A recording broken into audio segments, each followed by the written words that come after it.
Bulan Desember selalu identik dengan yang namanya Natal. Ya, Natal itu selalu identik dengan pakaian baru, kue Natal, lampu Natal, pohon Natal, kado, sampai pada titik orang bisa berpesta. Ya, saudara Tuhan, Natal bukan cuma katong bicara nanti pohon Natal atau nanti malam Natal katong orang makan apa, makan rendang kah, ayam lalapan kah, kue bulir kah, siap saudara ya. Tapi saudara dengar baik, bagi orang percaya esensi Natal sebenarnya adalah di mana katong mengingat akan kelahiran Kristus yang adalah juru selamat manusia. Seringkali orang melupakan itu. Orang lebih cenderung kalau macam Natal lalu pas tamang-tamang lama datang Sabatan atau bakal di mana? Sabatan nih orang bagian paling banyak orang kayak begitu. Saudara, mau benar sih kayak begitu. Tapi dengan baik Natal itu harus ajarkan orang ingat juru selamat itu datang ke dunia. Pas apa? Perkat orang. Karena apa? Kata berdosa. Ya saudara ya. Ya saudara yang baik, jangan kata orang menganggap Natal itu hal-hal yang biasa ya. Oh ya Natal, mari cat rumah bagus-bagus ya. Simpang itu saudara, itu keliru. Atau pasang lampu-lampu Natal. Saudara, sebenarnya makna. Karena Natal sesungguhnya itu bagaimana kata orang merayakan di mana Yesus Kristus dia lahir. Orang lupa, banyak orang lupa itu, lupa. Coba saudara mengingat kembali, kalau setiap kali bulan Desember datang atau bulan Natal itu datang, banyak orang bikin apa? Beda kalau banyak orang bikin orang itu suka kumpul. Ada bikin apa? Toki galas. Saudara itu kayak begitu saudara. Jadi saudara, Natal harus membuat katong ingat kembali katong sama. Saudara, Natal harusnya katong merenungkan katong ini sebenarnya di depan Tuhan itu katong orang ini sama. Layakkah katong orang berada di hadapan Tuhan? Ya saudara betul Tuhan. Betul ulang lagi Natal harusnya membuat katong orang menjadi orang-orang yang juru selamat itu dia datang ke katong. Jadi Natal itu harus dirayakan dengan ucapan syukur. Natal orang bersukacita dalam Tuhan, bukan putar lagu tripi atau lagu Minang, lagu goyang goyang di jalan-jalan seperti orang gila sing kayak begitu ya. Itu keliru. Ya saudara, betul kita mengajak supaya waktu itu merayakan Natal kita harus menjadi bagian dalam rencana Tuhan. Karena rencana Tuhan untuk dunia diselamatkan. Ya kalau katong baca kitab Kejadian, sebenarnya Yesus ini sudah dikatakan itu jauh sebelum itu. Setelah manusia jatuh dalam dosa, kalau katong baca pada Kejadian pasal 3 ayat 15, di situ di mana Yesus Kristus sudah janjikan, di mana Tuhan mengadakan permusuhan antara ular iblis dengan perempuan. Tuhan bilang kepada perempuan, keturunanmu akan meremukkan kepala si ular. Jadi itu yang namanya Injil pertama kali diberitakan tentang Kristus, janji tentang kedatangan juru selamat. Ya saudara pada Tuhan, Natal itu harus membuat kita tahu Tuhan berencana forkatornya apa. Ya saudara ya, orang percaya harusnya mengambil bagian dalam rencana Tuhan. Seringkali orang pikir yang mengambil bagian dalam rencana Tuhan itu cuma paling pendeta, lalu para pelayan, majelis, itu saja. Saudara, itu keliru. Itu hal yang salah. Karena kalau ketemu yang Maria bukan orang lain. Maria dia sih melayani di gereja, tapi Allah pilih sebagai bagian dalam proses nanti Yesus. Seringkali orang cuma beranggapan nanti yang namanya pelayan saja itu dia yang nanti dong ambil bagian. Apalagi kalau dia pendeta. Salah saudara, jangan begitu. Mari sama-sama kita ambil bagian dalam rencana Tuhan. Jadi saudara, pertanyaannya, apakah yang membuat kita dapat menjadi bagian dalam rencana Tuhan? Kata semua sama tahu rencana Tuhan yang paling besar itu menyelamatkan manusia. Bukan rencana Tuhan pasti supaya kau diberkati. Wah, itu cuma bonus. Seringkali orang kalau umpamanya bilang mungkin dia punya masa depan cerah, dia berhasil sukses, umpamanya orang lain bilang memang Tuhan berencana pada dia luar biasa. Saudara, itu salah. Cuma bonus saja, saudara. Puji Tuhan dia bisa kayak begitu. Ya saudara, ya saudara. Pertanyaannya, apakah yang bisa bikin kita menjadi bagian dalam perjalanan Tuhan? Hal pertama, saudara, hal pertama adalah itu karunia Tuhan. Ya, kalau kita baca pada ayatnya yang ke 28 dan 30, kita minta tolong tampilkan Om Sami.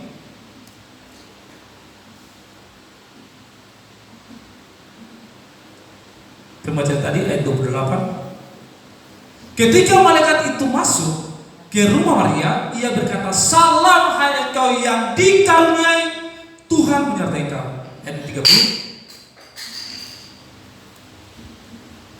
Kata malaikat itu kepadanya, "Jangan takut hai Maria, sebab engkau beroleh kasih karunia di hadapan Allah." Saudara, kita bisa menjadi bagian dalam rencana Tuhan itu karena karunia Tuhan. Tuhan mau, Tuhan berkehendak, Tuhan makasih. Beta percaya bahwa katanya tempat ini adalah orang-orang yang ada dalam bagian rencana Tuhan. Kata orang-orang yang dikaruniai oleh Tuhan, kata orang yang dikasihi oleh Tuhan. Saudara, jadi saudara, kalau kau baca kisah ini, saudara, beta melihat sepintas Nazaret itu kota yang besar.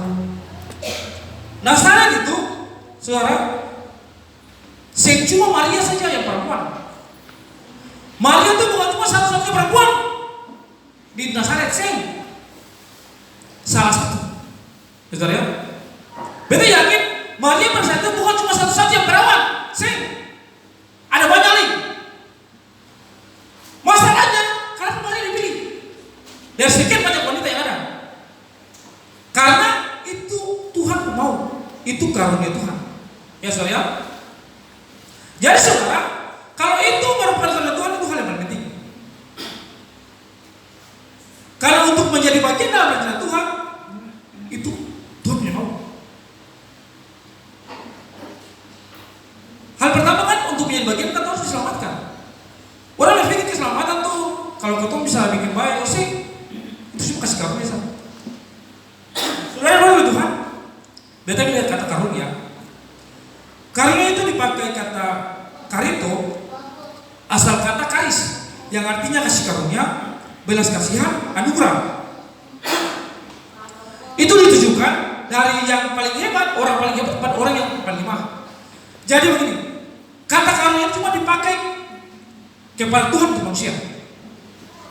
Jadi kalau kata bisa menjadi bagian dari Tuhan, jangan kata sombong. Seringkali ya saudara, kata mengabaikan bahwa kata bisa karena Tuhan. Seringkali itu. Ya saudara, ya.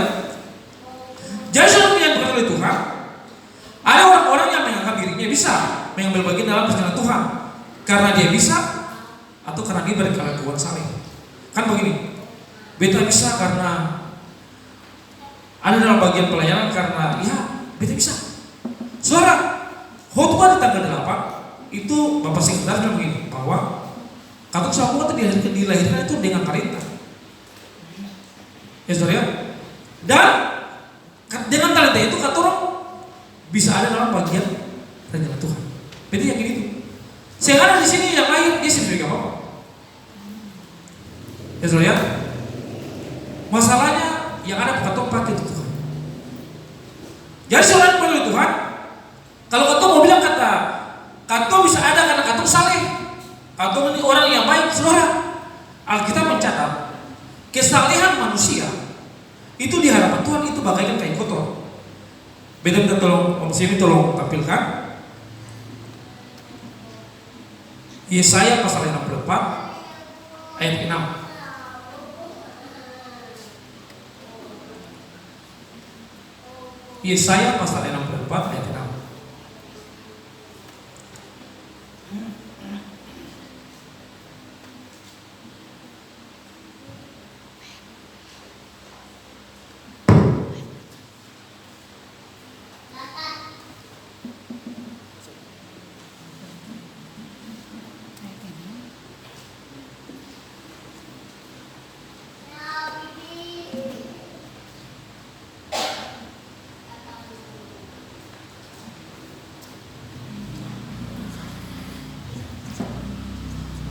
Demikianlah kami sekalian seperti seorang najis, dan segala kesalahan kami seperti kain kotor. Saudara, beta melihat kain kotor sih. Beta berpikir itu kain kotor biasa. Tapi saudara, kain kotor yang ditulis pada ayat ini itu tujuannya itu kain kotor. Maaf saudara ya, itu kain kotor menstruasi. Ya saudara, kesalahan kotor di mata Tuhan bagaikan pembalut. Kalau bagaikan pembalut, kau mau semua apa? Kalau kau bisa ada bagiannya rencana Tuhan, mau bilang karena beta bisa, mau bilang karena beta saleh. Sedangkan di mata Tuhan itu kau kesalahan bagaikan kain kotor. Maaf, sama seperti pembalut. Ya, kalau perempuan mungkin lebih tahu pembalut itu seperti apa ya, kalau sudah digunakan. Itu kotor saudara. Apakah kamu bangga dengan itu? Jadi saudara, kata bisa ada dalam rencana Tuhan, itu cuma karena Tuhan. Jadi bersyukur kepada Tuhan.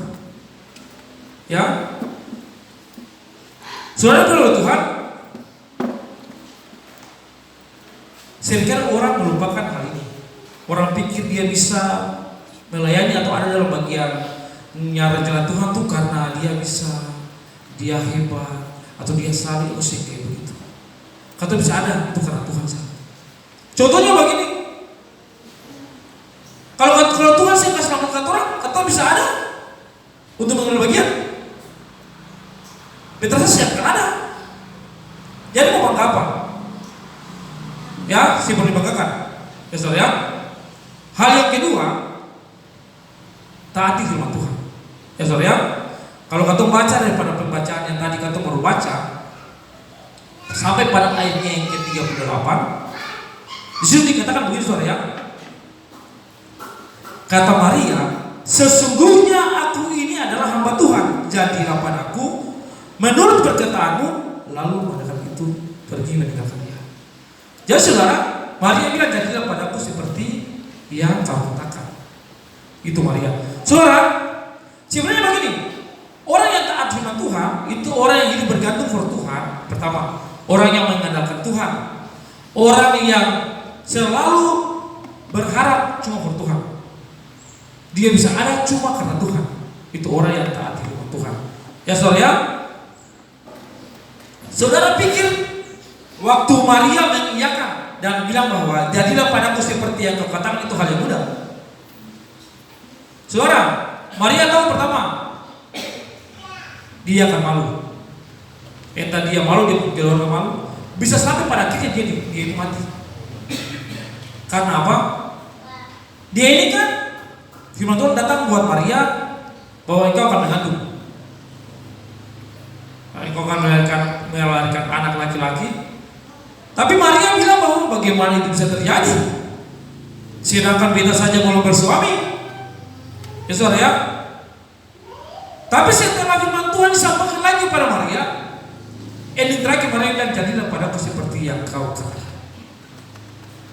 Karena Maria mau belajar taat kepada perintah Tuhan. Saudara, firman Tuhan itu yang ada berkata orang itu seringkali akan bertolak belakang dengan kenyataan hidup. Contoh sederhana, kata orang hidup susah, lalu firman Tuhan ajak kata untuk bersyukur, saudara itu enak. Kata disakiti, lalu firman Tuhan datang berkata untuk mengasihi, mengampuni, saudara itu enak. Seringkali bangsa orang yang rajin pergi gereja, yang sudah jadi orang percaya bertahun-tahun, bahkan berpuluh-puluh tahun, berbelasan-belasan tahun, waktu datang ke gereja dengan firman Tuhan, bilang amin, amin, itu cocok pada dia. Kapan firman Tuhan cocok pada kita? Kapan? Seringkali firman Tuhan datang, pas pendeta bilang langsung bilang kata amin dalam hati, pas pada dia tuh permisi. Kapan? Berkata orang, itu kapan? Saudara, seharusnya kayak begitu. Firman Tuhan datang itu faktor semua, bukan cuma pas satu orang sah. Atau nanti firman Tuhan datang pendeta dia sindir beta lagi. Saudara, sama gitu. Firman Tuhan datang buat kata orang, kalau memang itu ditujukan buat kata orang, saudara itu Tuhan kasih. Jangan sudah pikir bahwa dia tuh sindir beta. Aduh, pelayan itu dia sindir beta lagi. Dia suka banyak tentang beta lah, dia mulai ketuk beta. Saya bagi saudara. Kalau Tuhan saya mengasihi, mau bikin apa? Firman Tuhan sampaikan buat kata orang. Bukankah firman Tuhan ini adalah perintah buat kata orang berjalan? Kalau misalkan dibuka tuh gelap, lalu kalau saya ada contoh kecil pelita saya berkata nggak jalan. Contoh saja, lampu mati lalu berjalan, bisa. Kalau saya tabrak pintu tuh jangan bilang, apalagi kalau lupa buka pintu. Jadi saudara, firman Tuhan datang tuh harus kau taati. Lalu bilang, amin, ini permintaan Tuhan, terima kasih. Tapi kalau saudara survei, saudara, waktu orang dengar firman Tuhan tuh, yang ini katanya orang percaya ya saudara ya, pasti akan langsung bilang begini, amin. Jangan saudara ya, itu sih ya kasih hilang perasaan kayak gitu. Karena firman Tuhan berkata semua. Jadi saudara, katong harus menjadi orang Kristen yang memang merespon firman Tuhan yang benar. Karena untuk taat firman Tuhan kan itu harus kayak begini orang. Firman Tuhan waktu dibaca atau didengar itu harus fokus pertama. Lalu kata orang harus merenungkan dan kata respon dengan benar. Otomatis kata kan taat. Saudara, kalau macam Maria ini dia bisa berdalih. Dia akan bilang, malaikat Ose ini cuma bicara saja, tapi Ose bikin beta. Ose kira enak kan? Cuma Ose jadi beta. Saudara, untuk orang Israel hamil di luar nikah itu masalah, ya, itu sangat masalah. Makanya waktu Yusuf tahu bahwa Maria ini nanti hamil, Maria ini ada hamil, Yusuf tuh mau menceraikan secara diam-diam. Tapi meskipun sampaikan meninggalkan dia, ya, dia terima. Jadi saudara, dalam perayaan Natal, kita harus menjadi orang-orang yang mentaati firman Tuhan. Seperti kita bilang tadi, jangan firman Tuhan datang, kata kesal lain. Atau firman Tuhan datang, lalu kata pulang, kata orang bahas itu tuh, sudah kan firman Tuhan tadi itu pakai itu tuh. Karena masalahnya apa? Karena saya suka sah. Saudara, katanya orang-orang percaya sebenarnya itu, kata jangan lain, curhat lain. Bisa boleh. Tuhan mengajarkan terus supaya kita saling mengasihi. Soalnya kalau kita melihat momen Natal ini selalu menjadi bagian atau momen di mana kalau macam lain adalah kan bikin salah, dong minta maaf. Atau misalkan anak dari orang tua. Soalnya kalau macam anak yang misalnya bertemu pas Natal langsung datang menangis sampai air mata, air ingus, beberapa dari kulit. Seringkali akan begitu. Tapi dengan baik, Natal jadikan setiap saat. Jangan cuma di bulan Desember. Jangan saudara ya. Ya saudara, firman Tuhan itu mengajarkan kata orang supaya menjadi orang-orang yang militan dalam Tuhan. Ya saudara ya. Jadi kalau macam kata ada dalam bagian rencana Tuhan, saudara, lakukan apa yang kita bisa lakukan. Yang saya bisa lakukan yang kita paksa, nanti jadi bocah itu. Yang kita bisa bingung atau bikin. Ya saudara ya. Jadi saudara, Tuhan itu paling baik buat kita. Bersyukurlah rencana Tuhan itu hebat buat kita. Kalau sih pas hari Tuhan datang, neraka semua. Tapi bersyukurlah, bersukacitalah momen Natal di mana Yesus datang sebagai juru selamat membuat kata orang ke surga. Ya saudara ya. Jadi saudara, beta kasih ingat juga lagi. Maria waktu dia bilang dia itu hamba Tuhan. Jangan kita berpikir bahwa hamba Tuhan itu cuma nanti pelayan dan pendeta saja yang lain. Jangan. Beta kasih ingat kembali. Mari kita gandingan tangan, lalu kita lihat pekerjaan Tuhan, kita kerja sama-sama. Saudara, jangan kita menjadi orang yang menjadi bosan dengan orang lain. Seringkali kata orang rajin ibadah, dengar firman Tuhan, ya. Ada orang tertentu ya saudara, kalau macam beta berjalan pagi, atau itu kalau menyembah Tuhan menyanyi itu jalan raya orang dengar. Tapi saudara hidup itu mengasihi orang itu sih. Sampai dapat bicara tuh bertahun-tahun, bukan nanti sore ke sampung bertahun-tahun, padahal dia yang salah. Ya saudara. Tapi kalau umpamanya pagi-pagi kuti gitar, suara di jalan dari jalan sana ke jalan sana dengar. Saudara, masalahnya di mana? Atau si mentaati firman Tuhan. Itu masalahnya. Jadi saudara berkata Tuhan, kalau kau menjadi percaya, jadilah orang yang beriman dalam Tuhan. Ya saudara ya, percayalah bahwa waktu kau dalam perjalanan Tuhan itu karena Tuhan punya mau, karena karunia Tuhan. Lalu bagian kata orang taati firman Tuhan. Kalau Tuhan suka si karunia buat kata orang, ya untuk dalam bagian perjalanan Tuhan. Lalu kalau kau taat firman Tuhan, ya percuma sama saja. Dong, dua hal ini harus berjalan sama-sama. Siananya kalau macam Maria tolak,